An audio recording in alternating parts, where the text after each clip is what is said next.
talk about the home run here. Let's talk about the pitch that Brad needs to knock out of the park. How I got Bring to be back honest. Scorch. Well, try to get scored. Yeah, they might be Well, getting Scorch in the that's the trade. rumor. Well, They're gonna. You know how many firefighters gonna be pissed? They're gonna. That's the rumor. I saw it out there today that they're gonna bring back Scorch probably for the AHL team again. Bring back the mascot. Maybe change the name. But bring back the mascot because he was hilarious. Flamey. Yeah. Oh, I don't know if that works well either, but maybe. Who knows? Okay. But obviously, the Flames are going to have to trade Matthew. I mean, they have to trade. Going to happen here.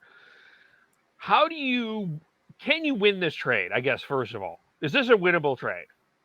Yes. It is. Because okay. I'm gonna peel this back a little bit. So I think there's 3 ways you go about it.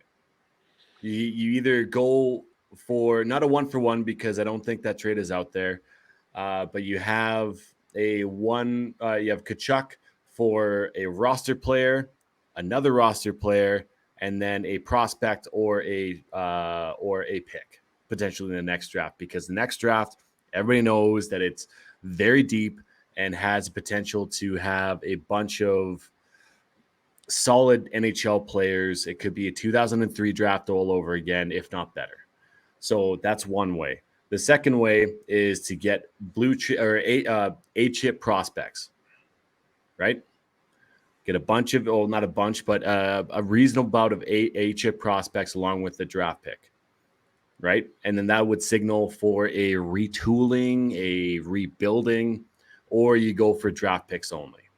And I know that there's going to be a mixture of that, I'm sure, but I believe that there's those 3 tiers. I truly believe that Brad Treliving, to A, kind of save his job, but B, to make sure that the moves that he has made, like the Tyler Toffoli trade, like the signing of Jacob Markstrom, looking forwards to Elias Lindholm staying as a Calgary Flame, you need to stay competitive, right? Because if you're not going to stay competitive, then you're going to have to trade these players away in order to retool or rebuild. So the number one is to make sure that this trade, for Treliving's sake and for most likely the ownership's sake, that it needs to be for a young NHL player right now who is going to be able to step in and play top 6 minutes. The way I look at it is you just lost 2 core players. Who is the core of the Flames right now? Lindholm.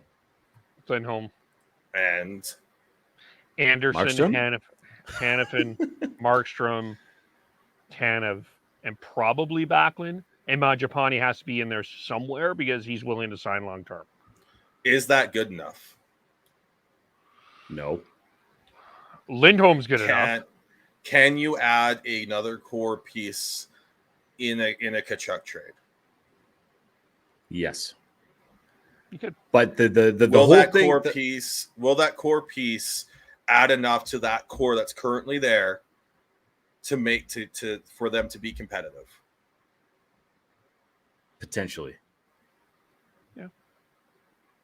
There's a couple of players I could see in this within these teams that apparently are out there that I could see being a fit, depending on what happens. The way I look at it is the Flames just lost a big chunk of their core. If Murray Edwards is willing to do this, because he's the owner, he signs the checks, it's time for a rebuild.